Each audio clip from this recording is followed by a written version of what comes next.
If one more person asks me to play Piano Man by Billy Joel, I am going to absolutely lose my mind. Here's the problem. It's actually a banger. As many times as pianists in literally any bar, restaurant, any professional setting you can think of get asked to play Piano Man by Billy Joel, yeah, it can get old in the sense that it can become significantly overplayed. I think a lot of people who don't even play the piano, who don't even play this song, might share that opinion. But here is the thing. There's a reason that it's requested time and time again. Not only is it an incredible story and feeling of a song in terms of the lyrics and just something that people can really relate to, but musically, harmonically, melodically, Billy Joel wrote an absolute banger. And it's why, as many times as I may have in the past rolled my eyes when this has come up on a gig, I always find myself enjoying it as we're playing it, and here's why.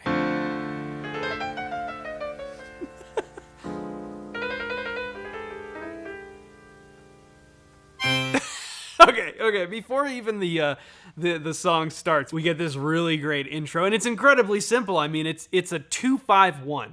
That's what's happening here. So the song is in C, right?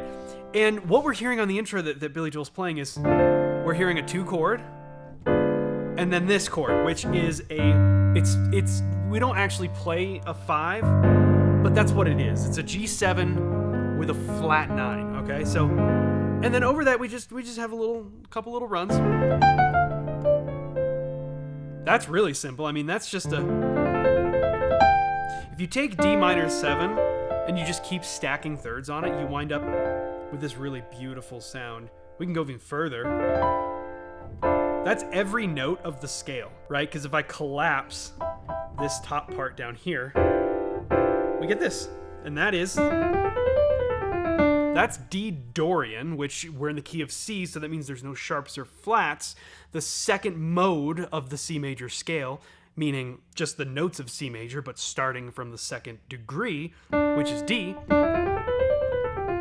that makes a D Dorian scale. So that's literally just the chord that he's outlining here. He plays a D minor 7 chord in the left hand and then chromatically walks it down to the root. That one's pretty easy to play, actually. I would just, if you take your second finger and play that little passing tone, the A flat, and now here you're perfectly set up to just play that little chord. And then it kind of just slows itself down, getting down to the C. And then the second part, simple as well.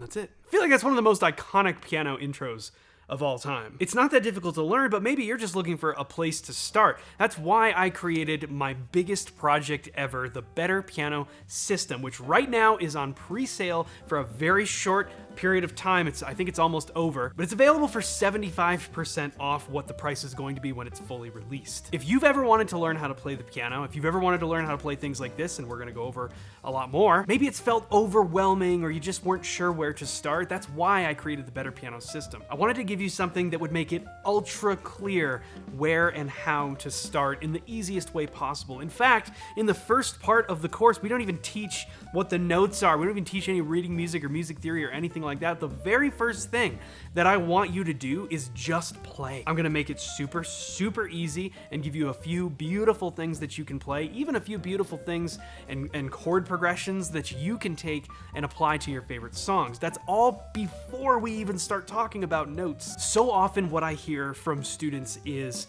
I wish I hadn't given it up, or I wish I'd started sooner. So much of the reason why we give it up, especially as adults, is that we run into these barriers that just feel like they're too overwhelming to get through. There's too much to learn. It feels like the barrier to entry before being able to play beautiful music is just too high. So I wanted to design this entire system to start you out at a point where we're gonna make beautiful music from literally just about day one, and then slowly build up the skills that you will need to learn to play anything you want. And right now it's in pre-sale mode, but that doesn't mean that there isn't already a ton of content. In fact, there are over 200 videos that are available right now when you purchase the pre-sale. And that's just the beginning, because this curriculum is going to be massive. And you guys, this is how I support the channel. You'll notice I don't take sponsors on this channel. That was a deliberate decision I made a few years back because I just felt like instead of talking about some random company that's not relevant to either of us, I thought it would make much more sense if I built something personally for you that was actually useful. That's actually something that you can take and do something with. So that is the whole idea behind building the course products in the first place, and I'm so excited for what the Better Piano System is going to be. So if you want to take advantage of that pre-sale, that would mean the world to me. There's a link in the description. There's a QR code up here if you're watching on TV. Your support really, really does mean the world to me. It's how I continue to make these videos, so thank you so much. And whether or not that's something of interest to you, I'm appreciative that you're here watching these videos. So let's keep going and let's break this thing down. This is the move, isn't it? Like, this is what I feel like everyone feels when they feel this song. It's just this back and forth. And don't you love how a song called Piano Man is actually like super centered around the harmonica of all things? This song just gives us this feeling of camaraderie. It gives us this feeling of we all just want to put arms around each other and just go like this, just back and forth, and you know, and I think that there's so many reasons why. Obviously, the content of what the song is about is a huge factor. It's something a lot of people can really just feel and they can relate to. But I also think that a lot of the harmony that's going on here is really impactful for this reason. And I'm gonna make a claim now that I think that you can count on one hand, and I'm trying to think if the number's 2 or 3 times in this entire song when the harmony or the root note moves more than a step, half step or whole step. Here's what I mean. What I'm saying is that this entire song is written almost without any jumps at all. There's a few places where there are jumps, but for the most part, Billy Joel wrote a song that flows either downward or upward, usually downward, and just has a very consistent root motion. Let's break down what that actually means. Listen to the left hand. There's a jump.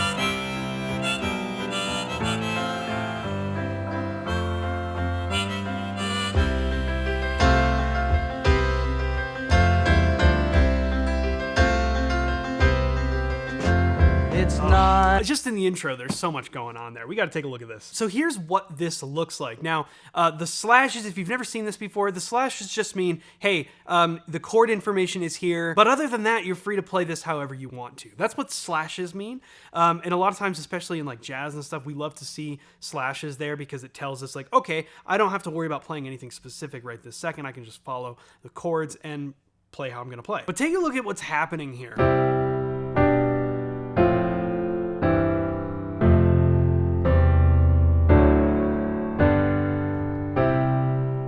Just that first line alone, we just about go down the entire C major scale.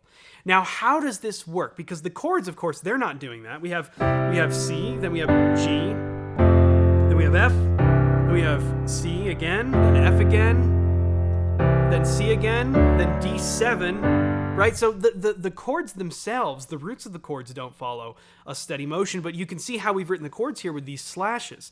Slash chords are any time that there's a chord over a root note. And here's what it basically does. It tells us that that second measure, we're gonna play G, but we're gonna play it with a B on the bottom, okay? Now, that works really well because B is inside of the G major chord, right? So we're fine there. We can use that. Okay, and then we go back to, we go to F, but it's an A in the bass, okay? Same exact thing there. In fact, these are identical in the way that we've structured them. It's the triad with that triad's third as the root note, okay? And we do the same thing on F. Now we go to C major. So we're at our home base. However, we're using G as the root, which is the fifth of the chord. 1, 3, 5. And when we use the fifth as the root of a chord, it gives us this feeling, especially if the chord is the home bass, right? This song is in C, and this is a C chord. So it gives us this feeling of like, yes, we're kind of home. However, it doesn't feel fully rooted. Not like it would if we went, right? So this still feels pretty up in the air. And that's kind of the point, because we're not done yet. Then we go to an F major chord, which is simply in root position. We go right back to C. So look at these 4 chords here. We've gone F, C, F, C. But we've made our root choices as A, G, F, E. Check that out. So because we've made those as our root choices, we get this nice steady motion of a left hand. And that's the theme throughout this entire song, really. Next thing we get to is a D7. D7 is the only chord that does not fit in C major. We talk a lot about diatonic triads, but just a really quick refresher. In the key of C, if we're going to make triads just out of the scale notes, we're going to wind up with certain naturally occurring triads. So, for example, starting on the 1, starting on C, that's going to be a major chord. The 2, D, is going to be a minor chord, D minor. 3, E minor. 4 is F major. 5 is G major. 6 is A minor. B is B diminished, and that brings us right back to home bass. So D7 is the only one that doesn't fit. We sometimes call this a secondary dominant or a subdominant. Those two terms technically mean different things. I've always thought of it as a secondary dominant, with the definition that it's like any dominant chord that would naturally not be a dominant chord. That's just sort of like the jazz brain understanding that I developed. I don't know if that's classically correct, but whatever. So I would call this like a secondary dominant. And it's D7, which is a 2-5, 2-5, back to our 1. And that's like the first time we introduce a jump anywhere in this chord flow, right? We started and we just went right down the scale from C to D. And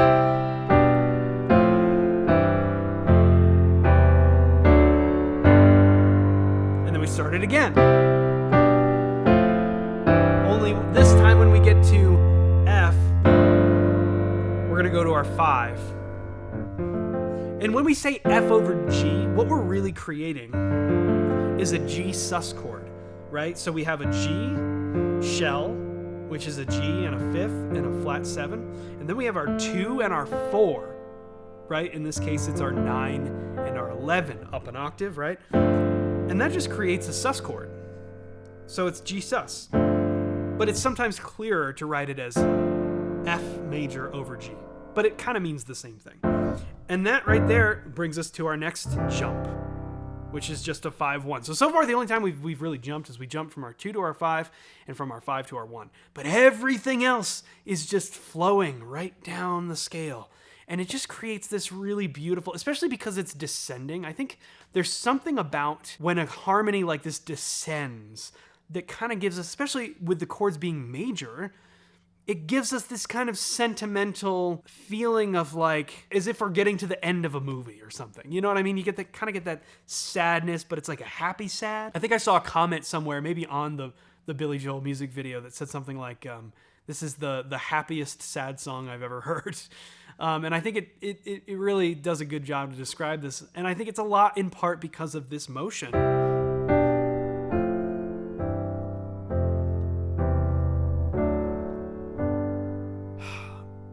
It's incredibly simple. We're using such simple chords, but it's just so thoughtfully constructed. To use the root notes moving in this consistent direction, it's perfect. And then, of course, we get the classic. Here we actually make use of a pedal tone, which we've talked about before. That's when we maintain one note in the root as we move the chords around. In this case, we have, we go to the 4 chord. And then, this is an interesting one because, we have it written here as C major 7, but could it also be 1, 4, 5 while keeping that C in the bass? I think it could, it could definitely be that. It's kind of the same thing, right? Because this is C major 7, sure.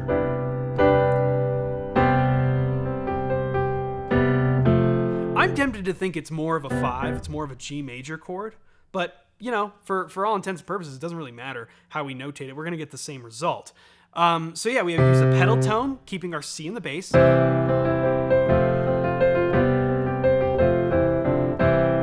that's kind of it. And then we're in. It's 9 o'clock on a Saturday. A regular crowd shuffles in. 2, 5, There's 1. an old man sitting next to me, making love to his tonic and gin. 1. And then we go right back to the intro.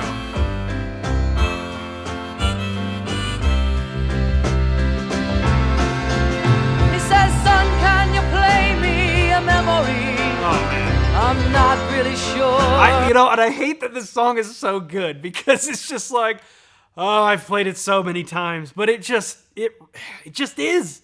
It just is, you know? How it goes, but it's sad and it's sweet, and I knew it complete when I wore a younger man's clothes. Now, La la la la la la. now we get the song that he's talking about. How brilliant is that? It's a song inside of a song, talking about singing the song inside of a song. It's genius. That follows a very similar pattern once we get to that interlude, right? So the A minor section,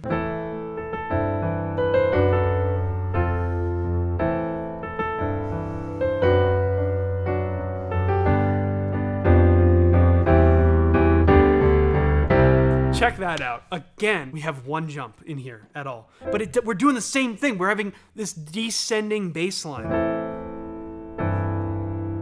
There's A minor, and we're just moving our bass note down to a G. Then we get a D chord, D major over F sharp to the F major chord. And then we jump back to the A minor again. Now we pause on this D major with the F sharp in the bass and hit our 5 chord, but we get this nice big buildup where we're gonna walk the bass line down step by step to our home base.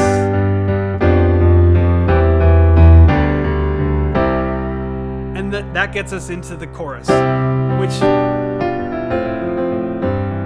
And the other brilliant thing about songs like this is like, that's the whole tune, right? We went over that intro, we went over the interlude, we went over the song inside a song, right? The A minor section, and then you have the chorus, the main verse and the chorus, which follows the same chord progression. It's just brilliant. And in 1973, Billy Joel was 24 years old when this song was released. It was his first big hit. There's no surprise why. So as much as I constantly feel like if one more person asks me to play Piano Man, I'm gonna lose it. I can't lose it because I don't blame him. It's a good song. It's a great song. And it's a legend for a reason. Maybe I'll just deal with playing Piano Man once in a while when people request it, but I can't even be mad because it is such a great song. I just wanted to go over some of that today because it popped up for me recently and I was like, yeah, I forget how good this is. Thank you so much for watching this video. We'll see you in the next one.